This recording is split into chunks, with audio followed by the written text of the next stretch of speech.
Hey, everybody, welcome. Welcome aboard.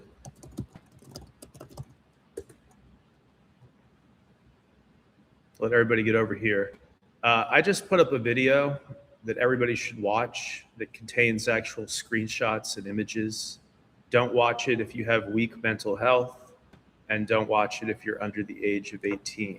I already flagged my content is not suitable for kids, but just to be abundantly clear, the last video I uploaded, not a short, not one of the vertical ones, but an actual horizontal video like the old days, like my old journalism days.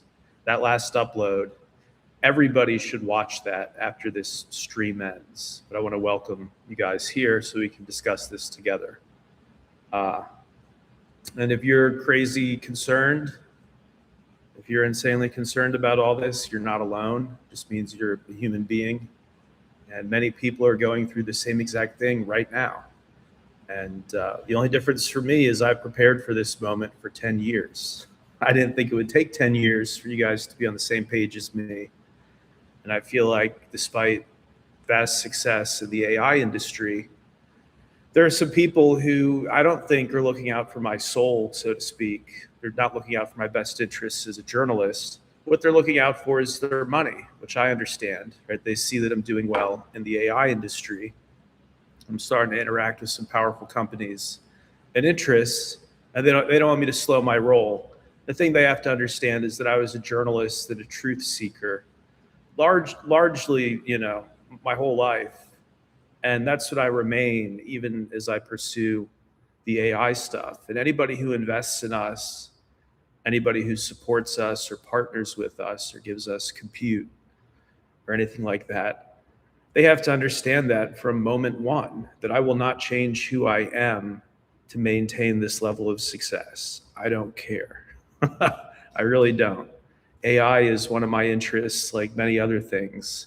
It caught my interest. I had to figure it out. I feel like I largely have figured it out with this shift from GPUs to SRAM that we're seeing now, right? You have OpenAI saying they're not happy with NVIDIA's performance, not happy with their performance in inference. So their GPUs are still useful in training new models, but not useful in inference, meaning when you type something into GPT and prompt it, when it gives you a response, the GPUs are no longer the best. They're no longer working as well as OpenAI wants. And so they're pursuing alternative chip architectures, which is what I've been saying for months would happen, is that some of the big AI labs themselves, some of these nearly trillion-dollar companies like OpenAI and Anthropic, that some of these companies would shift away from the NVIDIA pseudo-monopoly and would pursue new architectures, largely architectures like SRAM, which we've highlighted on previous videos. We did a whole little whiteboard, Glenn Beck style. If you guys missed that, watch the last few uploads. But let's get the numbers up. Hey, good day. Good day there. Let's get the numbers up. I want to read and discuss some of these newest findings because the president said this stuff was a hoax, and then they released on Friday 3.5 million documents. And just hours ago, a new batch came out. It's nasty stuff, absolutely nasty stuff. Here we go. Got Representative Nancy Mace tweeting out just an hour ago. Breaking news here. Representative Nancy Mace, last night I watched Melinda Gates' interview. I immediately asked the chairman of oversight to subpoena Bill Gates. I have questions for Bill Gates about Epstein. There you go. People saying, why are you covering this? Because it's the most important story in the world. Do you have autism? Why do you care about child abuse? Again, because it's the most important story in the world. And I was a well-known journalist for many years. And although I have money now, I feel like my reputation was somewhat smeared by something that turned out to be not only correct, but should have been taken seriously a fucking decade ago when I first brought it up. Many of you guys can vouch for that timetable. So we have an email exchange where somebody says to Jeffrey Epstein, somebody emails him, a new Brazilian just arrived, sexy and cute, 9 years old. So, how did I get this wrong, folks? Is there any doubt there? New Brazilian just arrived, sexy and cute, 9 years old. So these people on the right who are saying, oh, it was just some compromise ring where they tried to pair politicians with 17-year-olds and get them on, pictures being taken that could prove statutory rape. Then you get them to do what you want in Congress. No, thanks for your little Disney trip, but that's not what these emails show. These emails show babies being treated like seafood and 14-year-old girls being treated like sex workers. And people talking about fresh shipments of pizza and stuff. It's like, this is what we talked about. So here's one of the researchers. He says Jane Doe number 2 was 14 years old. Jane Doe number 16 was 14 years old. Jane Doe number 3 was a 15-year-old. Jane Doe number 4 was also a 15-year-old. There are nearly 20 Jane Does in just this one draft indictment. So all these documents of correspondences between FBI and NYPD and indictments that apparently never went anywhere. It's somehow the smoking man from the X-Files said, nope, this indictment will not stand.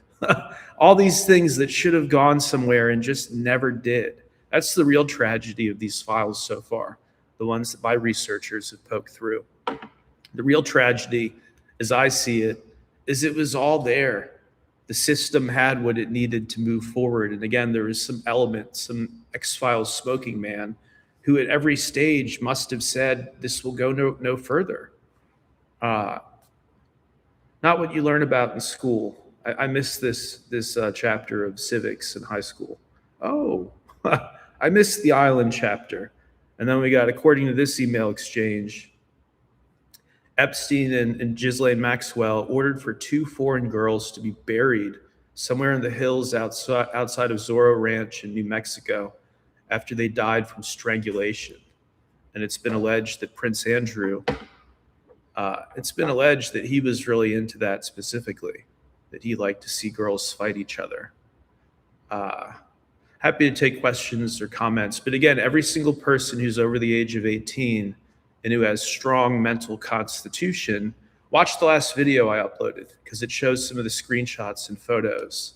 And it's really undeniable. So here's a researcher just 3 hours ago. Epstein apparently had a trap door in his house that gave direct access to the ocean.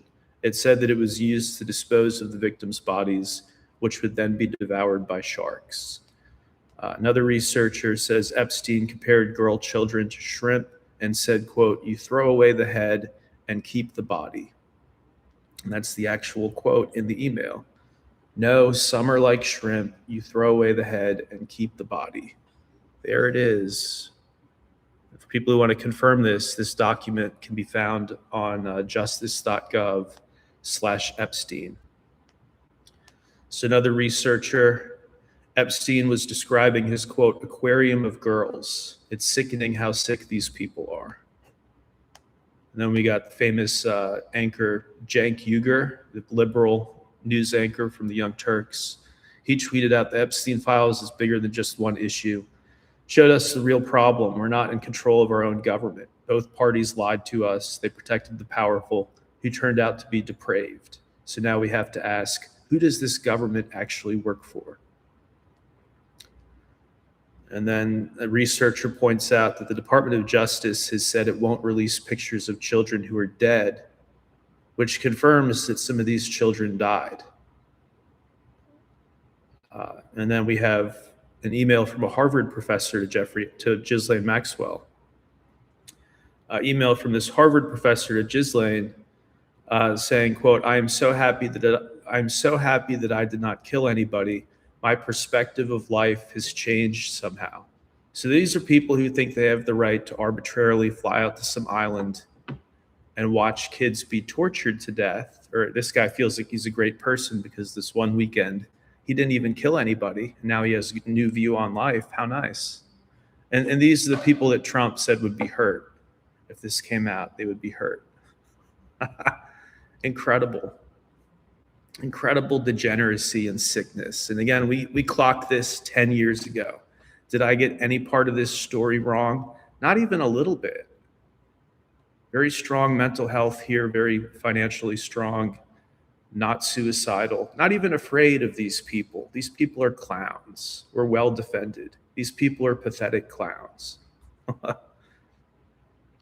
Yeah, Chomsky doesn't look like a good man after these emails. He didn't look like a good man before, just some aging fake intellectual hippie, but now we know what he is.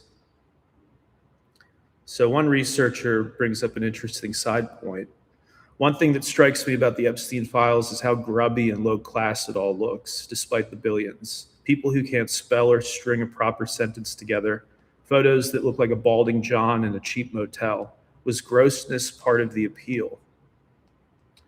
Another researcher says the Epstein files will become a watchword for centuries, just like let them eat cake. I am telling you what we just witnessed will reshape political commentary and political philosophy for hundreds of years to come. And then we got another big one, another big researcher. Breaking the Epstein files show that Rothschild banker Ariane de Rothschild emails Jeffrey Epstein, quote, thrilling hunt in a 2016 email chain. Thrilling hunt, actual quote. She praises the amazing hunt. These are wild claims.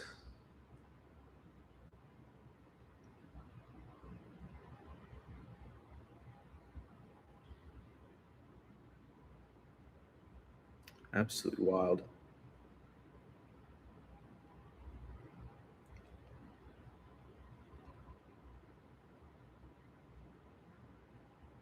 Hey, everybody. Welcome. Yeah, again, to repeat myself since we have a live audience, if you want the screenshots and emails, watch the last video, which I uploaded. So here's another interesting find from a researcher. They say this email got CC'd to FBI Director Mueller in 2009, where it says that Epstein's Zorro Trust won an $80 million lottery ticket in New Mexico, and that he has a ranch near the US-Mexico border where, quote, trafficked children are routed prior to being dispersed to the East Coast. So this is what the FBI knew in 2009, is that this ranch in New Mexico was a kind of routing hub for American children before that movie, The Hunt, turned out to be, factually accurate, I guess.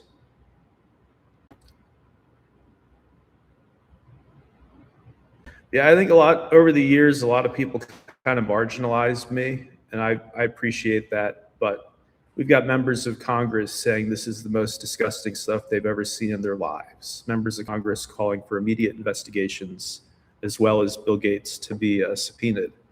So these people who are trying to make you feel helpless, saying, oh, nothing will be done. If you sit on the couch and don't speak about this, if every single American sits on the couch and is an incredible potato head, then I suppose nothing will be done. But if this is still an even marginally Christian nation, then something will be done. And all around the world right now, they're arresting people. In Australia, they've already arrested 145 people. Look this up, Google News. Google News Satanic Ring Australia. They've already pulled in 145 people as the result of these emails and witness testimony. So in other countries, they're doing it. Those of you folks who work in law enforcement, this is your moment. If you want to have a career that is filled with glory and financial support from wealthy Americans on both sides of the political aisle, the sky's the limit. If you're in law enforcement right now, all you have to do is go on justice.gov/Epstein. It's not a conspiracy theory website. It's put out by the nation's flagship law enforcement agency, the Department of Justice. All you have to do is find the good stuff, indict some of these people, do a little police work, and you'll go down as some of the greatest who have ever done it. And it's right there for you. And I realize some of you are rigged goons, but the ones who aren't, this is your opportunity. This is your moment. Doesn't get any bigger than this. This is like when America went after the gangsters, right? The things that led to the laws that made it impossible or difficult to racketeer. That was all because back in the day, law enforcement decided to go after these people and make America's streets safe. And we've got to do that all over again. So again, my friends in law enforcement, it's time to realize where your loyalties actually lie and to get these people very lawfully, very cleanly, and in a way that future generations can look back at with a sense of pride instead of a sense of superstition or fear. Where we don't want 100 years from now people to treat us like this was the Salem witch trials. Oh no, these are real documents, these are real people, and we don't want to be led by them anymore. In fact, we want them in prison for the rest of their lives. We don't find their leadership extraordinary. We don't find their leadership sufficient. So that's really it on my end. Thank you guys so much again for the last time. Watch the last video. That answers probably a lot of people's questions in only 3 minutes. You'll see the actual emails and the actual photos. And I've seen some of the videos at this point. I don't want to publish those because you can get those yourself on the website. Some of the videos are horrific. So these people need to go away, and people saying, oh, nothing will come of it. Let's move on. Move on to what? The Super Bowl? Move on to Bitcoin dropping? Move on to what? This is the biggest story on the planet. And many of us won't sleep until we see arrests roll in. Again, as many other countries are already doing. Thank you, guys.